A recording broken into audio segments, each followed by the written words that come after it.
नमस्कार प्रेक्षकांनो, आज आपण कमली या मालिकेत ट्विस्ट बघणार आहोत. तो म्हणजे आज आपण मंगळवारचा एपिसोड आज पाहणार आहोत. तर अशाच नवनवीन एपिसोड पाहण्यासाठी माझ्या चॅनलला सबस्क्राईब करा. तुम्हाला माझ्या चॅनलवरती दुसऱ्या दिवसचा एपिसोड, तो पण काही सट्टा न मारता खरं जे दुसऱ्या दिवशी सिरियलमध्ये घडणार आहे ते पाहायला मिळणार आहे. तर आपण कमली या मालिकेमध्ये ऋषी आणि कमळी निगी हे रस्त्यानं चालत असतात. तर इकडे कमळी आणि निगीला खूप टेन्शन आलेलं असतं की आता फी भरायची कशी, कारण फीकरिता त्यांच्याकडे पैसे नसतात आणि 2 दिवसासाठीच त्यांना मुदत मिळालेली असते, म्हणून ती खूप टेन्शनमध्ये असतात. तेव्हा ऋषी बोलतो, कमळी निगी माझं ऐका ना, मी तुम्हा दोघांनाही फी देईन. तेव्हा कमळी म्हणते, नाही सर, तुम्ही आम्हाला आधीच खूप मदत केली आहे. तुमच्याकडून पैसे मागणे मला योग्य वाटतच नाही. ऋषी पुन्हा म्हणते की कमळी, मी करतो ना तुझी मदत. तेव्हा कमळी नाही बोलते आणि ऋषी म्हणते, ठीक आहे, मी तुमची तशी तर मदत करू शकतो. तुम्हाला काय येते? काही असं येते का ज्याच्यातून तुम्ही पैसे कमावू शकता, ज्याच्यातून तुम्ही दुसऱ्यांना तुमचं ज्ञान देऊन पैसे कमावू शकता? तेव्हा निगी म्हणते की कमळीला भरतनाट्यम येते सर, कमळीला भरतनाट्यम खूप छान येते. तेव्हा ऋषी म्हणते, जमलं तर मग मला राधिका वहिनीच्या मुलीसाठी असेच कोणीतरी डान्स शिकवणारं म्हणजे नृत्य शिकवणारं पाहिजे होतं. तर मग आता मला तू भेटली, आता मला टेन्शनच नाही. तुला पण त्याच्यातून पैसे मिळतील आणि राधिका वहिनीची मुलगी नमितालासुद्धा तू भरतनाट्यम शिकव, त्यातून तुला पैसे मिळतील. तर कमळी आणि निगी म्हणते, ठीक आहे सर, उत्तम, आता मला टेन्शन नाही आहे. तर तेव्हा इकडे निगी आणि कमळी ह्या ऋषीच्या घरी जातात. तर राधिका ही किचनमध्ये काम करत असते. तेव्हा राधिकाला ऋषी रिक्वेस्ट करते की वहिनी प्लीज माझी मदत कर ना, प्लीज वहिनी माझी मदत कर ना. आज कमळी आणि निगी आलेले आहेत, त्यांना पैशाची खूप गरज आहे, त्यांना फी भरायची आहे. तर त्या तसे माझ्याकडून पैसे घेणार नाही आहे. त्यांनी पैसे नाही भरले, फी नाही भरली तर त्यांना कॉलेजमधून काढण्यात येईल असे ते म्हणते. तर राधिका बोलते, ठीक आहे, मी त्यांना सांगितलं की नमिताला म्हणजे तुझ्या मुलीला त्या भरतनाट्यम शिकवतील, त्याच्यातून त्यांना पैसे मिळतील. त्यांना 30,000ची खूप गरज आहे ग वहिनी, माझी मदत कर. तर राधिका म्हणते, ठीक आहे ऋषी. पण इकडे आता राधिका ही किचनमधून, ऋषी आणि राधिका किचनमधून बाहेर येतात आणि निगीला आणि कमळीला भेटतात. तर तेव्हा निगी, कमळी आणि नमिता तिथं उभ्या असतात. तर तेव्हा राधिका बोलते की ठीक आहे, हे पैसे घे. आता तू हे पैसे घेऊन माझ्या मुलीला भरतनाट्यम शिकव. तेव्हा कमळी म्हणते की नाही राधिका मॅडम, मी हे पैसे नाही घेऊ शकत, आणखीन मी शिकवलं पण नाही. तेव्हा राधिका बोलते की ही गुरुदक्षिणा म्हणून हे आमच्या इकडे देतच असतात, जेव्हा कोणी भरतनाट्यम शिकवायला येतं तेव्हा ते कमळी पैसे घेते आणि खूप खुश होऊन ऋषीच्या घरून निघून जाते. तर ऋषी त्याला बोलतो की उद्यापासून तू आमच्या घरी भरतनाट्यम शिकवायला येईल नमिताला, म्हणजे राधिकाच्या मुलीला. तर ती ठीक आहे म्हणून असं म्हणून ती निघून जाते. तर इकडे आत्ता अन्नपूर्णा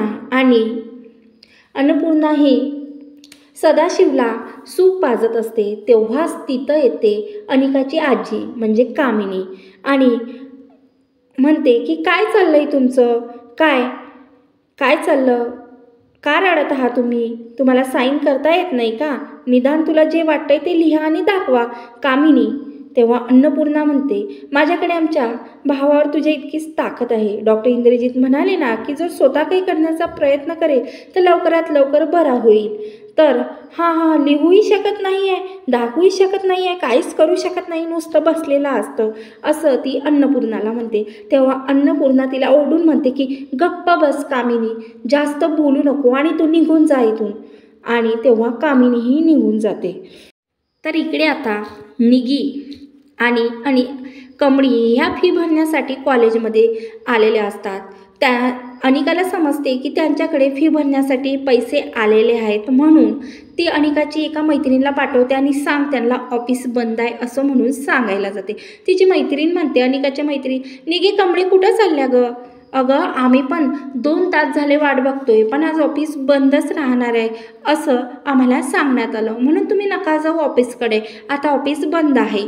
तर तेव्हा निघी आणि कमळी ह्या हॉस्टेलवर जातात.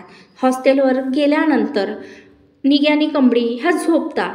रात्र झालेली असते आणि झोपतात. तर इकडे अनिका आणि अनिकाच्या 2 हॉस्टेलवरच्या मैत्रिणी ह्या एक टेबल लावून आतमधून हात घालून कमळीच्या रूमची कुंडी जी आहे ना ते उघडतात. आणि त्यानंतर अनिका म्हणते की आता काही झालं ना, आपल्याला कमळीच्या फीचे पैसे शोधायचे आहे, ते पण त्यांना माहिती न करता, आणि सिक्युरिटी गार्ड येण्याच्या अगोदर आपल्याला हे काम करायचं आहे.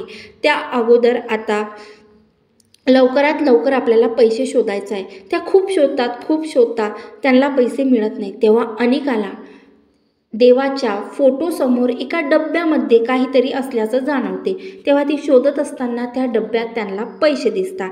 तर अनिका ते पैसे घेऊन आणि त्याच्या 2 मैत्रिणी पैसे घेऊन तिथून निघून जातात. तर आता सकाळ झालेली असते. कमळी उठते आणि निघीला म्हणते, उठ ग उठ, आपल्याला फी भरायला जायचं आहे ना, आपल्याला आजचाच दिवस आहे, काही करून आपल्याला आज फी भरायलाच गेलो पाहिजे. खूप डोकेदुखी होईल, नाही तर संध्याकाळी माझ्या अभ्यासाकडे लक्ष का देऊ नये, पुढच्या परीक्षेत चांगली तयारीसुद्धा आपल्याला करायचं आहे. तेव्हा निघी म्हणते, उशिरा उठते म्हणून तुला राग येते का कमळे माझा? सर हो तयार, तुला रात्री तू माझी ना गॉड मदर होतीस अशीच माझ्याशी वागतेस. आणि कमळी म्हणते, ठीक आहे चल उठ आता. तेव्हा कमळी ही पैशाच्या डबात म्हणजे पैसे बघण्यासाठी जाते देवासमोर, तर तिला पैसे मिळत नाही. तेव्हा ती खूप घाबरते, रडते आणि निघे आपल्याला रूमवर जे मी पैसे ठेवले होते ते मिळत नाही गं, आता मी काय करू? तेव्हा निघी म्हणते, निघीसुद्धा शोधायला लागते. बुक शोधतात, कपाट शोधतात, बॅग शोधतात, त्यांना पैसे मिळत नसतात, कारण की अनिकाही पैसे घेऊन गेलेले असते. आता दोघी खूप घाबरत असतात आणि रडायला सुद्धा लागतात. तेव्हा त्या आजूबाजूला सुद्धा चौकशी करतात की आमचे पैसे दिसले का, पण कोणीही त्यांना सांगत नाही. तेव्हा हॉस्टेल साफसफाई करणारी तिथं एक लेडीज येते आणि त्या लेडीजला सुद्धा विचारतात की तुम्ही आल्या होता ना आमच्या रूममध्ये, तुम्हाला दिसले का पैसे?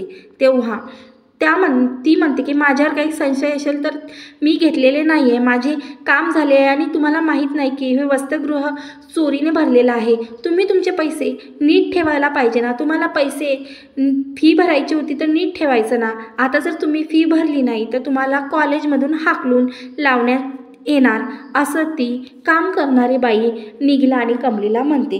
तेव्हा ती सांगते की तुम्हाला आज फी भरायची आहे हे मला माहिती आहे, तुम्हाला गावी जाण्याऐवजी तुम्ही काय करू शकता, तर तुम्हाला कॉलेजमधून हाकलून लावतील. आता तुम्ही काय करू शकता, आमच्यासारख्या लोकांना म्हणजे आपल्यासारख्या लोकांना अडचणीत येतात तेव्हा सोने ही एकमेव गोष्ट आहे जी मदत करेल. तुझ्याकडे जर काही सोने असतील तर माझ्या इकडे एक मारवाड्याचं दुकान आहे ज्याला मी ओळखतो, तू माझे नाव सांगून तिथून पैसे घेऊन ये आणि हे सोनं ठेवून दे, असं ती तिला सल्ला देते. तेव्हा आता इथंच हा एपिसोड संपून जातो. तर प्रेक्षकांनो, हा एपिसोड संपल्यावर पुढच्या एपिसोडमध्ये पाहणं सुद्धा रंजक आहे की आता अनिकाने पैसे चोरल्यानंतर कमळी ही पैसे कसे आणणार आणि ऋषी तिची काही मदत करू शकतो का, हे पाहणं सुद्धा पुढच्या एपिसोडमध्ये रंजक आहे. म्हणून माझ्या चॅनलवरती तुम्हाला सट्टे न मारता पुढील दिवसाचा एपिसोड जो खरोखर बघायचा असेल तर तुम्ही माझ्या चॅनलला सबस्क्राईब करा, व्हिडिओ आवडल्यास लाईक करा. धन्यवाद. जय गजानन माऊली.